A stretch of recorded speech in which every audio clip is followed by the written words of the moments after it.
സമൂഹത്തിൽ മനുഷ്യരും മൃഗങ്ങളും സസ്യങ്ങളും ഒരേപോലെ അനുഭവിക്കുന്ന ഒരു പ്രശ്നമാണ് വാട്ടർ പൊല്യൂഷനും എയർ പൊല്യൂഷനും. ഇതിനെക്കുറിച്ചാണ് ഈ പ്രൊജക്ട് നമ്മൾ വിശദമാക്കുന്നത്.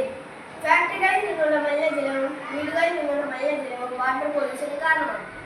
ഫാക്ടറികളിൽ നിന്നുള്ള പുകയും വാഹനങ്ങളിൽ നിന്നുള്ള പുകയും എയർ പൊല്യൂഷന് കാരണമാണ്. എയർ പൊല്യൂഷൻ കൊണ്ടുണ്ടാകുന്ന ദോഷങ്ങൾ ആഗോളതാപനം, ആസിഡ് മഴ, ശ്വാസകോശ രോഗങ്ങൾ എന്നിവയൊക്കെയാണ്.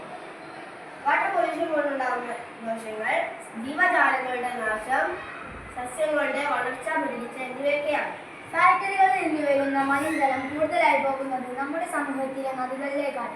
നദികളിലേക്ക് വെള്ളം കുടിക്കാൻ വരുന്ന ജീവികൾ ചത്തു നശിക്കുന്നു, മത്സ്യങ്ങൾ ചത്തുപോകുന്നു. അതിനാൽ മത്സ്യകൃഷിക്ക് വലിയ ദോഷമാണ് ഉണ്ടാകുന്നത്.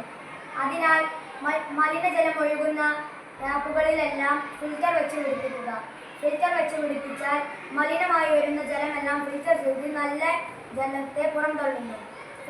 ഫാക്ടറികളിൽ നിന്നുള്ള പുകയെ തടയാനായി സൈക്ലോൺ എന്ന ഉപകരണം വെക്കുക. അത് കറങ്ങുമ്പോൾ വിഷബാധകമുള്ള വായു ഫിൽറ്റർ ചെയ്ത് നല്ല വായുവിനെ പുറംതള്ളുന്നു.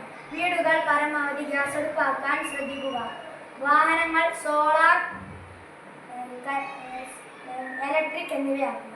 ആവശ്യമായ സാമഗ്രികൾ കാർഡ്ബോർഡ്, ചാർട്ട്, ഫോം ഷീറ്റ്, വയറ്, പുല്ല്, വാഹനങ്ങൾ, ഉപയോഗശൂന്യമായ പ്ലാസ്റ്റിക്. ഇത്രയും പറഞ്ഞുകൊണ്ട് ഞങ്ങൾ ഈ കൊച്ചു പ്രോജക്റ്റ്